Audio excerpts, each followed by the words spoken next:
96만 원을 공제받을 수가 있죠. 이 마통 금액에 대해서 내가 전세대출 이자를 냈다고 하더라도 공제를 받을 수 있을까요? 없을까요? 무주택자분들 혹시 이거 놓치지 않으셨으면 좋겠어요.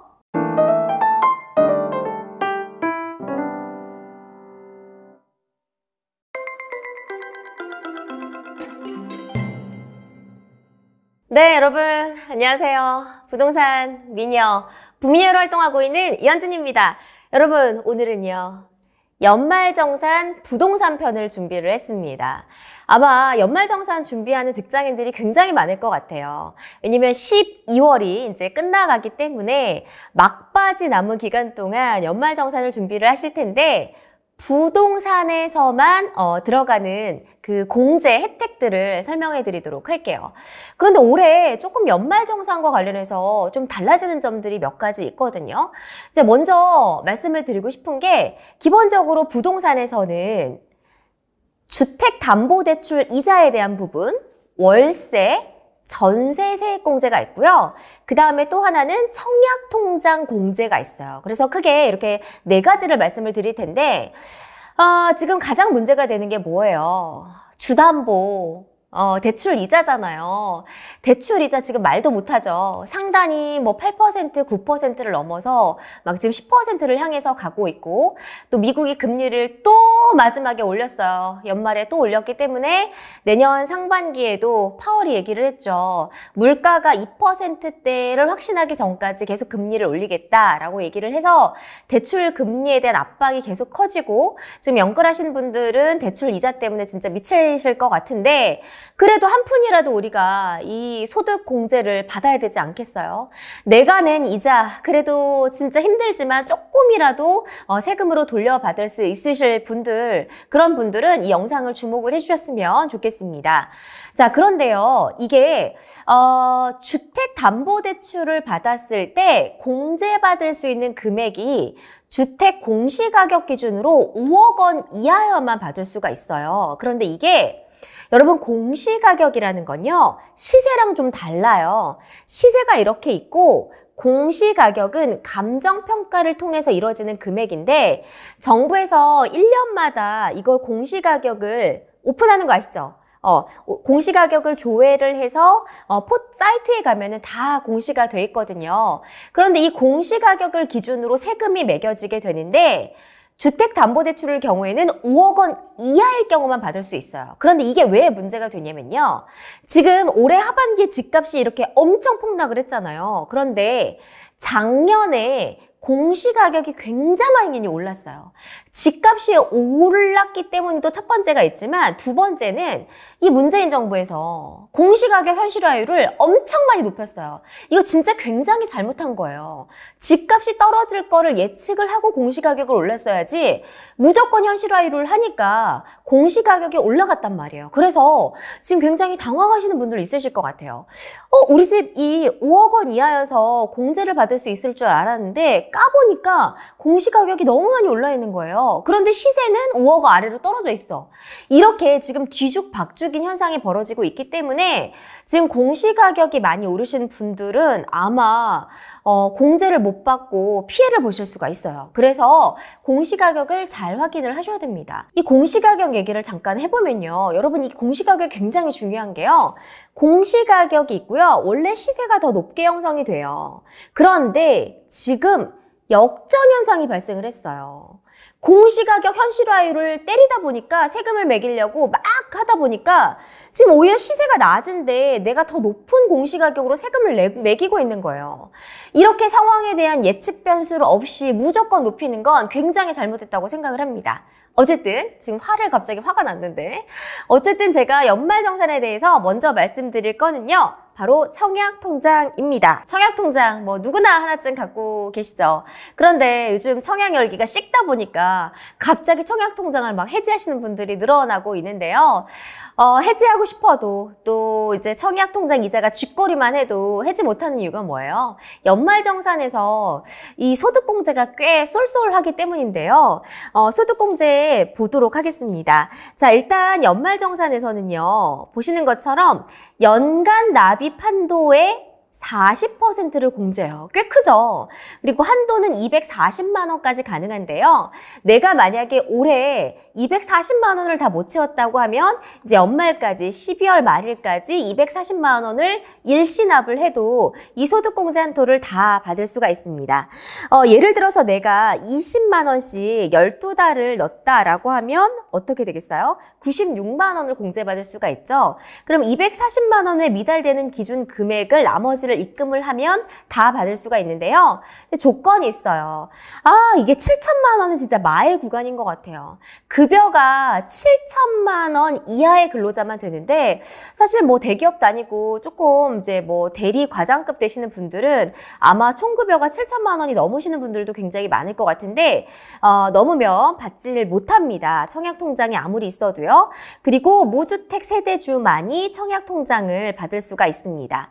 자, 그런데요. 여기서 총급여 7천만 원이라고 하는 여러분 기준이 있어요. 제가요. 실수령액은 7천만 원이 안 되는데요. 도대체 그 7천만 원의 기준이 뭔가요? 라고 봤더니요. 원천징수 영수증을 보시면 확인이 가능해요. 여기에 보면 총급여라고 해서 나와 있거든요. 이 기준의 금액으로 아마 확인이 되실 거예요. 근데 원천징수 영수증은 내가 실수령 빼는 금액보다 내가 계약서에 사인한 그 금액보다 훨씬 낮아서 다운되는 거 아시죠? 그렇기 때문에 아마 좀 많은 분들이 혜택을 받으실 수 있지 않을까 싶습니다. 자, 그런데요, 여러분, 청약통장을 요즘에 해지하시는 분들이 많다고 했잖아요. 그런데 공제 금액을 토해내야 되는 경우가 있어요. 정말 안타까운 경우인데, 자, 청약통장을 가입한 지 5년 아래에서 5년 이하의 언더에 있는데 내가 소득 공제를 받고 나서 해지를 했다라고 하면 그 나머지 금액을 토해내야 되고요. 그 다음에 내가 만약에 청약통장을 가지고 있다가 국민주택 규모 국평 몇이에요? 85제곱미터의 청약이 당첨이 됐어요. 그 이상인 경우, 그러니까 대형 평형의 청약이 당첨이 된 경우에는 이 소득공제를 받았던 금액을 토해내야 되는 경우가 있습니다. 이거 여러분 모르셨죠? 그런데요, 얼마만큼 금액을 추징당하냐면요. 내가 납입한 금액의 6%가 추징이 돼요. 그리고 이게 또 기간에 따라 약간 다른데 보통 2015년 이후에 가입을 하셨으면 최대 240만 원까지 부과가 돼요. 리밋은 있어요. 부과가 되는데. 그런데 이런 경우가 있죠. 내가 공제를 받았는데 내가 10만 원 공제를 받았어. 그런데 내가 5년 이하로 하거나 아니면 대형 평형에 당첨이 돼서 내가 추징세액이 매겨졌는데 그 금액의 6%를 추징당해서 12만 원을 추징당했어. 그러면요. 이 2만 원을 빼고 10만 원까지만 하는 거예요. 왜냐면 납입 금액이 아니고 그럴 때는 공제 금액 기준으로 받는 거예요. 어쨌든 이렇게 5년 이내에 내가 공제를 받았는데 해지를 하시면 추징당할 수 있기 때문에 이런 부분들은 꼭 주의하셔서 해지를 해야 될 것 같습니다. 자, 여러분들이 가장 중요한 영끌족들에게 그나마 조금이나 돌려받을 수 있는 세금인데요. 바로 이제 주택담보대출에 대한 대출 이자 상환이에요. 이름을 좀 어렵게 해놨어요. 장기주택 저당 차입금 이자 상환액 소득공제라고. 아니, 말을 왜 이렇게 어렵게 해놓는 거예요? 어쨌든 주담보에 대한 대출 이자인데요. 이건 조금 복잡을 해요. 왜냐면은 어느 정도의 금액을 지금 했는지, 뭐 고정금리인지 아니면 상환 기간을 얼마만큼 했는지에 따라서 조금 다르기 때문에 복잡할 수가 있는데요. 예를 들어서 지금 보시면 10년 상환에 고정금리 또는 비거치 이 두 중에 엔드가 아니라 5할 조건이에요. 5할 조건이 있으면 300만 원이고요. 근데 상환 기간이 15년인데 기타의 경우에 500만 원이고요. 그 다음에 여기 보면은 고정금리 또는 비거치 5할 조건일 경우에는 1,500만 원. 근데 고정금리고 비거치예요. 엔드 조건일 경우에는 1,800만 원을 공제받을 수가 있어요. 이렇게 이 주택담보대출을 받은 기간에 따라서 혹은 뭐 비거치냐 이런 거에 따라서 고정금리냐 아니냐에 따라서 이 금액이 다르니까요. 요거는 조금 확인을 하셨으면 좋겠네요. 그 다음에 또 조건들이 여러 가지가 있어요. 아니 조건을 왜 이렇게 많이 걸어놓는 거예요? 자, 12월 31일 기준으로 1가구 1주택 근로자만 해당이 돼요. 자, 2주택 돼요? 안 돼요? 안 돼요. 그런데 그런 게 있더라고요. 1가구 2주택이라고 하더라도 이날 기준이니까 이전에 매도를 해서 등기가 다 완료가 돼서 내가 이날을 기준으로 1가구 1주택이면 받을 수가 있어요. 그러니까 예를 들어서 올해 초에 1가구 2주택이었는데 집을 처분을 해서 내가 12월 31일 기준으로 1가구 1주택이 됐을 때는 이 주택담보대출 이자 소득공제에 해당을 받을 수가 있습니다. 그 다음에 아까 제가 영상 제일 처음에서 말씀을 드렸는데 이 5억 원 이하예요. 공시가격 기준이기 때문에 이걸 반드시 확인을 하셔야 돼요. 작년에 공시가격이 너무 많이 올랐기 때문에 해당이 안 될 수가 있고요. 그 다음에 오피스텔은 안 돼요.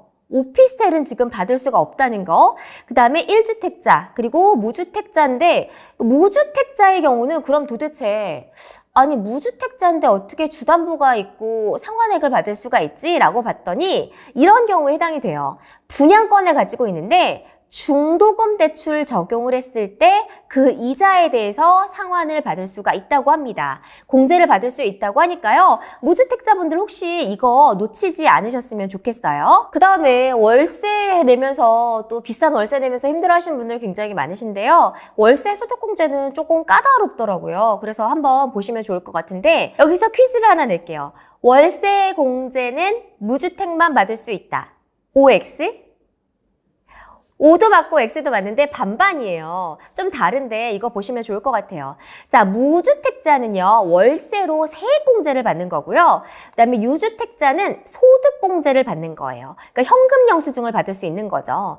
그러니까 무주택자는 조금 더 세금 감면이 큰 세액공제, 유주택자라고 해서 아예 못 받는 건 아니고요. 소득공제를 받을 수 있기 때문에 현금 영수증에 금액이 들어갈 수 있어요. 그래서 저도 지금 신청을 해야 되는데 그걸 캡처해서 그 국세청 홈택스에 들어가면 간단하게 할 수가 있거든요. 그럼 국세청에서 현금 영수증 금액으로 넣어줘요. 그러면 내가 만약에 현금 영수증을 올해 좀 덜 썼다라고 하면 유주택자도 소득공제를 받을 수가 있습니다. 자, 그리고요. 총급여는 여긴 좀 까다로워요. 월세는 5,500만 원 이하인 무주택 근로자만 받을 수 있는데요. 근데 5,500만 원일 경우에는 12%가 되고요. 다만 5,500에서 7,000만 원 사이 연봉을 받으면 10%만 월세를 받을 수 있습니다. 공제를. 자, 그 다음에 아마 그런데 내가 월세 세액공제를 그동안 못 받은 게 있는데 2년, 3년 전에 내가 월세 낸 거 아직도 못 받았는데 라고 하시는 분들은 그 월세를 입금한 것들을 캡처를 해놓으시고 확인을 해놓으시면 5년 안에 집주인 명의와 동의에 상관없이 받으실 수가 있습니다. 여러분 이거는요. 국세청 홈택스에서 저 매년 하거든요. 그렇기 때문에 간단하게 할 수 있는 거예요. 그래서 본인이 이걸 신청을 하셔서 꼭 월세, 세액공제, 소득공제 모두 받으시길 바랍니다. 자, 그 다음에 전세대출로 넘어가도록 하겠습니다. 전세대출 이자도 진짜 엄청 많이 올랐죠. 전세대출 이자도 지금 7%, 8%까지 가고 있는데 자, 전세대출 이자도 마찬가지로 지금 무주택자만 받을 수가 있고요. 그 다음에 34평 이하만 받을 수가 있습니다. 그런데 달라지는 점이 하나가 있어요. 공제 한도가 올해 좀 늘어났어요. 원래 작년까지 300만 원이었는데 올해는 400만 원으로 그나마 나아졌습니다. 아니, 대출이자가 얼마나 올랐는데 이 정도 해주겠어요. 더 해줘야죠. 그 다음에 상환금액의 40%를 공제해주고요. 그 다음에 여러분 그런 경우 있어요. 전세대출을 받을 때 전세대출 대출을 위해서 은행에서 일부 받고 그다음에 금액이 모자라서 마통을 받으신 분들 있죠. 그런데 여기서 퀴즈. 이 마통 금액에 대해서 내가 전세대출 이자를 냈다고 하더라도 공제를 받을 수 있을까요? 없을까요? 네, 없습니다. 은행에서 받은 전세대출 이자에 대해서만 공제가 가능하고요. 마통 이런 거는 아무리 전세 대출 이자를 냈다고 하더라도 전세금을 위해서 마통을 팠다고 하더라도 공제 대상에 포함되지 않습니다. 여러분 이외에도요 여러 가지 챙길 게 많으니까요. 우리 연말정산 꼭 열심히 해서 한 푼이라도 돌려받았으면 좋겠습니다. 자, 연말에 공제받을 수 있는 부동산 편을 살펴봤는데요. 지금 전세, 월세, 그리고 청약통장, 주택담보대출 이자에 대한 공제에 대해서 살펴봤습니다. 영상을 좀 자세히 살펴보시고요. 내가 해당이 되는지 안 되는지 이런 것들을 체크하셔서 지금 대출이자도 많이 올랐는데 우리 한 푼이라도 세금 돌려받을 수 있도록 꼭 공제 신청해 보셨으면 좋겠습니다. 여러분 연말이 다가왔어요. 우리 지금 세금을 어떻게 돌려받을 수 있는지 어떻게 하면 좀 줄일 수 있는지 연구를 많이 해야 됩니다. 연말정산 잘 준비하셔서요. 공제 받고 13월에 월급을 받을 수 있도록 토해내지 않을 수 있도록 잘 서류 준비하시길 바랍니다. 여러분 영상이 도움이 되셨다면요. 구독, 좋아요 눌러주시고요. 여러분 앞으로도 여러분의 세금을 아껴드리기 위해서 자산을 불려누리기 위해서 내 집 마련을 위해서 열심히 영상 준비하도록 하겠습니다. 여러분 여러분의 구독과 좋아요 댓글이 힘이 됩니다. 여러분 안녕.